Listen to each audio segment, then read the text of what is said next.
Good evening, everyone. My name is Teresa Woodruff, and I'm the interim president at Michigan State University. And tonight, our Spartan hearts hang heavy. This is a day of shock and heartbreak here across our campus and our region.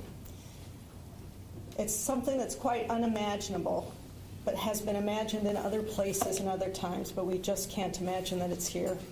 We're devastated at the loss of life, and we want to wrap our warm arms around every family that is touched by this tragedy and give them the peace that passeth understanding in moments like this. Our campus grieves. We will all grieve. And we will change over time. We cannot allow this to continue to happen again. I want to thank the ASMSU president and the ASMSU and our faculty senate and their leadership for their leadership throughout this event today, to our police, to all of those in the East Lansing area, to the governor, to our senators, and all of the folks who have reached out to make sure that we at MSU know that they are standing by our side. To our students, we will take 2 days where we will move to emergency operation to give ourselves time to think and to grieve and to be together. To our faculty and staff, we will similarly provide to all of you the next 2 days to think and grieve and come together. And this Spartan community, this family, will come back together. Tomorrow morning at the Hannah Center, beginning at 9 a.m., resources will be available for members of our family who want to reach out there. We have CAPS and EAP that will be available for our students and faculty as well.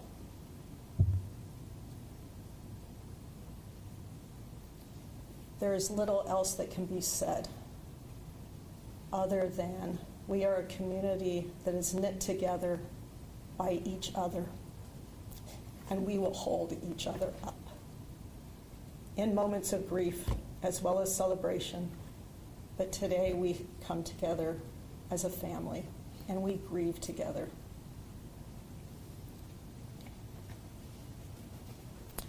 I want to thank Mayor Andy Shore and the other members of our community for standing with us. And Mayor Shore has a few words that he'd like to bring.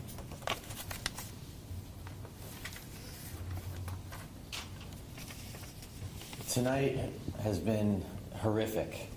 It's been horrific for all of the students here and around the region. Schools have been closed. This has affected our whole region, our whole community. It's affected families, everyone across our community. And I say community because tonight our entire region came together. We have law enforcement, we have firefighters and EMS, we have healthcare and first responders from all over mid-Michigan, from all over Michigan, who answered the call and rushed to campus to help. I've been in constant contact with Mayor Ron Bacon of East Lansing, who is at the police station. He wants to be here, but he has been in the police station coordinating along with my chief, along with state police, along with the county and several others. We know that now we have to come together to heal. Lansing will provide resources in conjunction with Michigan State University and East Lansing and others. It's time for us to provide the resources that our families need, our residents need. I've heard from residents and families all throughout the city of Lansing, in addition to East Lansing, and from all over Michigan. We will come together and we will heal and we will move forward together as a community. I'm going to pass it back to Deputy Chief, and he will share more information from law enforcement.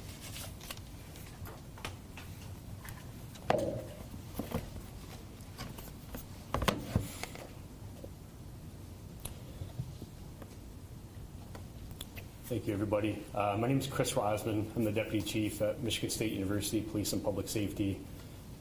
Over my right shoulder is our Vice President for Public Safety and Chief of Police, Marlon Lynch. And I want to start by saying that we have been committed to being as transparent as possible and sharing as much information as we can since the start of this horrific incident. I stand before you with a few minor updates that we'll provide, and then we will open it up for a couple questions. Please keep in mind that there's not much new information that we have since we last had a briefing about an hour ago. I will start by sharing an update that the 5 victims that were transported to the hospital were transported to Sparrow Hospital in Lansing.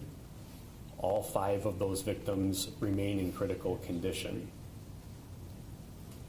I will also share that the incident that occurred off campus with the suspect occurred in the city of Lansing, off campus.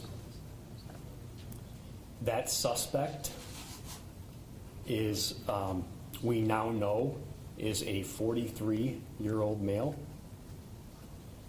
That 43-year-old male is not affiliated in any way with Michigan State University.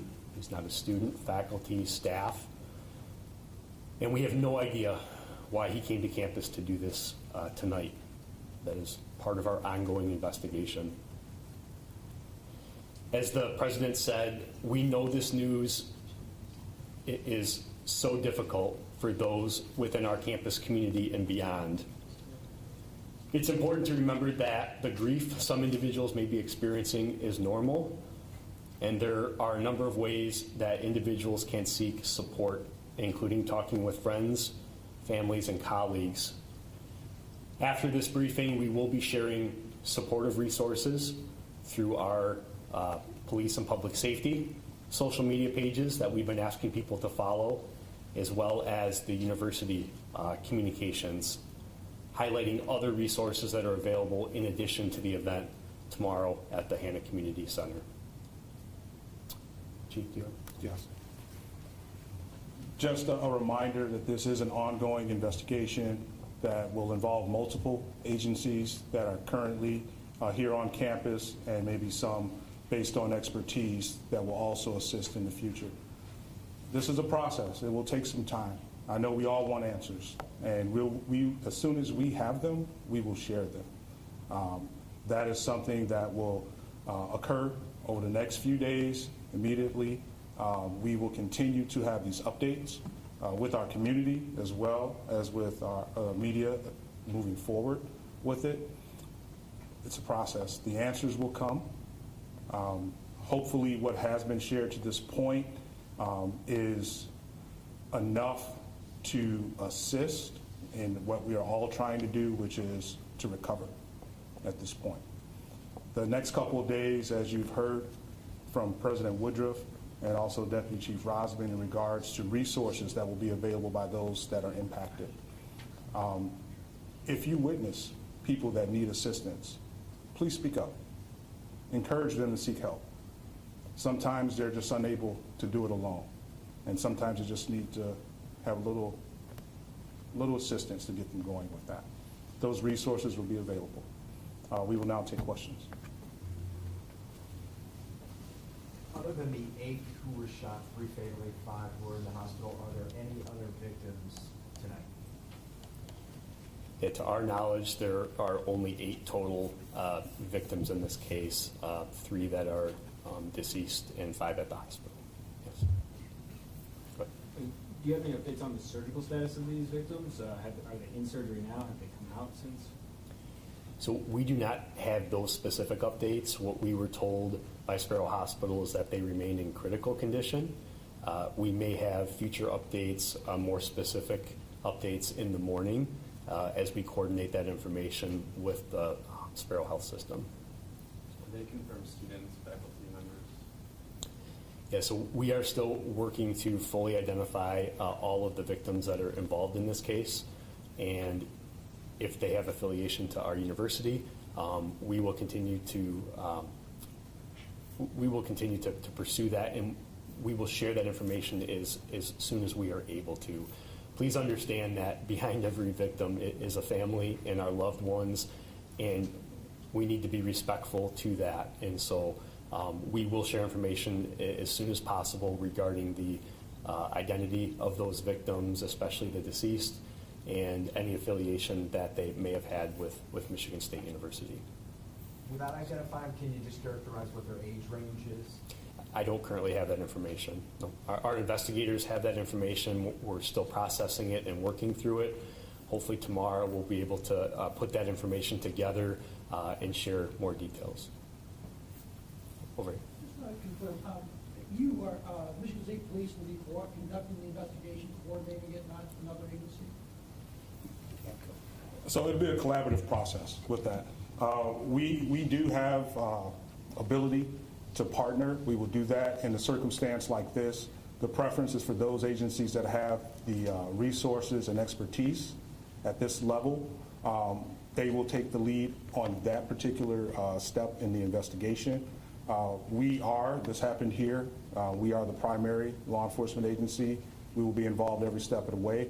But when you have resources like we do locally, at the state level and at the federal level, we are going to take advantage of those resources and utilize them.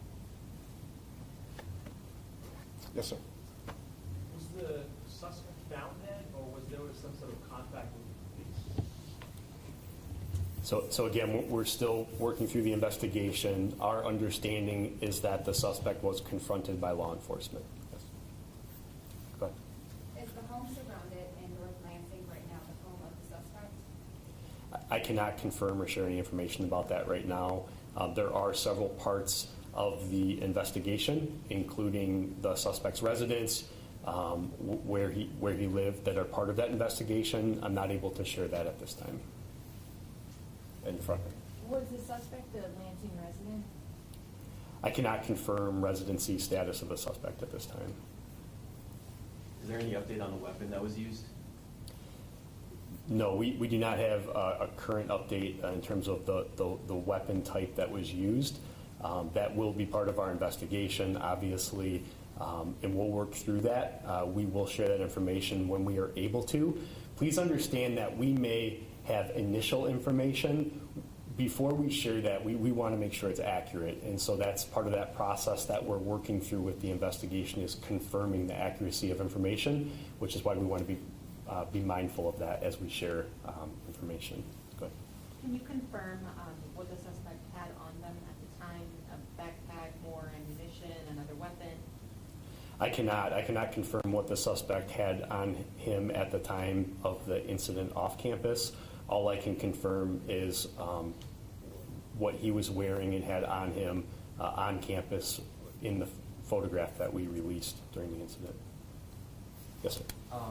Could you tell me more about how the suspect was contacted by police, as mentioned in the previous presser? So I cannot offer any additional information in terms of why law enforcement contacted that suspect. What I can say is that with the overwhelming response of law enforcement officers that we had from across the state, we began to deploy those resources out in different perimeter zones, in different waves, and all of those officers were looking for this particular suspect that we identified very quickly with a photograph that was shared with all of the officers in the field. So there were hundreds of officers that were looking for this individual. What led the officers to come across him and contact him, we will determine that. That will be part of our investigation, but I'm not able to share that at this point. In the back. Can you describe the residence hall? Is it like a security swipe card system to get in? Do you have any idea about that? And if you could just talk to the monumental task that you guys had, large campus, dark outside, just how you went about your work tonight. Sure. I'll take the first part of the access, and I'll turn it over to the chief for the monumental task ahead. The two buildings in question, Berkey Hall is a academic building. It's a purely academic building. There's no residence. It's not a residence hall facility. That building is unlocked and open to the public during business hours, if you will. This incident did occur before the building was secured overnight. And to my knowledge, there were activities occurring in that building as part of the academic function of the university. The second building, the MSU Union, is similarly open to the general public. does not require any special access. It's a building that is open not only to students, faculty, staff, but to the general public. And that building was open at the time. It does have hours where it closes. This occurred during the hours that the building was open. And I'll turn it over to the chief for the second part. And that's part of the monumental task, right? We do have areas that are accessible to the public with that. The task in itself is that we have 400 buildings on campus and over 5,300 acres with that. And part of the process of the response that we had is that we were able to divide and organize to be methodical in the search process with that to obtain evidence and to share it as it come through. But with a university of our size and the areas that we're responsible for, that becomes a task with that. And it also is part of what we try to establish here as a culture, is that we all in some way are accountable to each other for safety and things of that nature with it. The questions that you were starting to get to with the access control and things of that nature, those are in the residence halls and components like that that are not open to the general public, but the facilities where this actually occurred, at the time it was open to the public. Go ahead. Do you know how long the suspect was on campus prior to the first shooting occurring, and if they had been on campus at all previously? I do not have that information currently. How long the suspect was on campus before he entered Berkey Hall, the location of the first incident, is not known at this time, but that is something that our investigators will be interested in and will be following up on, but I don't have that right now in the back. These public buildings, are you aware if any kind of safety mechanisms were inside, like night lock, anything like that? So we do have a robust and comprehensive safety plan on campus. Like the chief said, we have a lot of buildings, and every building is built differently, constructed differently, but we have assessed and we continue to assess our security features within those buildings. In this instance today, we relied very heavily on our notification systems. We know that during an incident involving an active shooter, that providing clear instructions to the community in terms of actions to take is very important. And that's why we pushed the information out very quickly, that there was an incident occurring, to shelter in place, to run, hide, fight. And we implemented the training that we have had in place, the emergency plans that we have had in place, and we instituted the training that not only the officers had, but that we've trained our community how to respond to an incident like this as well. So it's hard to talk about specific physical security features of a particular building down the road after this incident. That obviously is something that we will look at, and if there's ways to improve, we will look to improve. But right now we're really focused on the immediate response and the immediate aftermath to this tragedy. Gonna go over here. Let's ask the president real quick. When you first found out that there was a shooting on the campus, what went through your mind? Well, I first tried to get the information, so it was critical to me that I have accurate information. And then my thoughts immediately went to the individuals who had been shot and their families and the students around them. And I think one of the things I'm most proud of is on a campus this size, how quickly every student, staff, faculty member immediately took action. They sheltered in place, and they did so for hours in order to allow our law enforcement to come together and quickly be able to survey the campus and set up the perimeters that were described.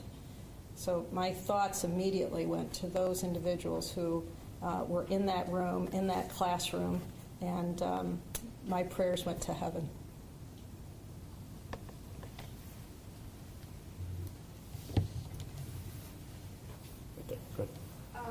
I think you said before that when you guys were responding to Berkey and Union, there were other calls for other calls that turned out to be false.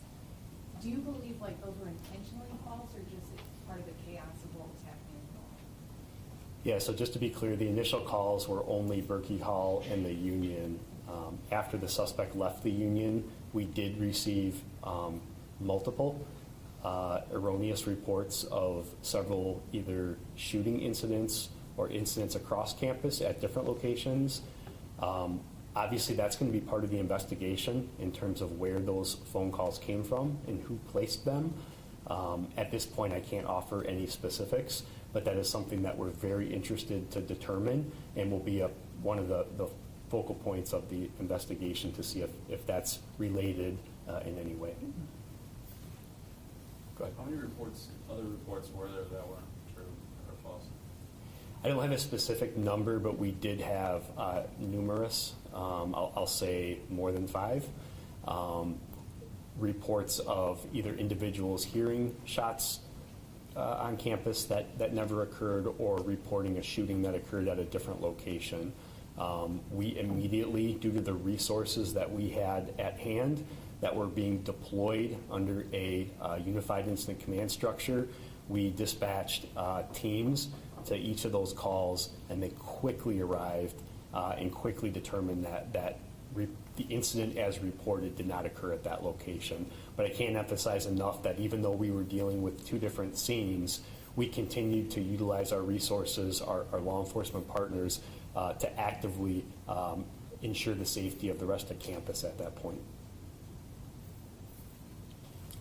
Do you know if there's any security footage or surveillance footage that would be out there that would be relevant for the incident, and will that footage be released to the public at some point in the investigation? So we obviously do have surveillance footage because we quickly released one of the images. That image that we were able to quickly capture and quickly disseminate to the public, and we can't thank the community enough for receiving that information and helping us to locate that suspect. So yes, we do have cameras in a lot of buildings on campus. Each building has a separate system in place, but yes, I mean there are surveillance cameras that are going to be useful and helpful in this investigation that will aid our investigators in putting the pieces together and trying to understand a little bit more about what happened. We'll take one more question. Go ahead, ma'am. Next 24, 48 hours, what can we expect the university to look like for students and staff that are still going to be here? What kind of presence? You'll still see a continued presence due to the fact that we do have crime scenes that will still be processed with that. There will be the ongoing investigation of communicating with witnesses as well on campus. There'll be a lot of activity in regards to support for our community, as was mentioned earlier, with our counseling services, our health services. There will be notifications that will be made for where those will actually gather or take place along those lines. We made the announcement that 48 hours, the operations of the university will change. It does not mean that our campus will become vacated. We have approximately 19,000 students that reside on campus. We will still have things available to meet their needs as well. I can't say that it'd be business as usual because it's not. It's not going to be business as usual. Healing will begin as soon as possible with it. There will be a continued police presence during that time frame as well. But we'll have ongoing communications into what we're doing and why we're doing it. So we will definitely be here, and this is our campus. It's for our community and for specific purposes, and we'll overcome it. Thank you.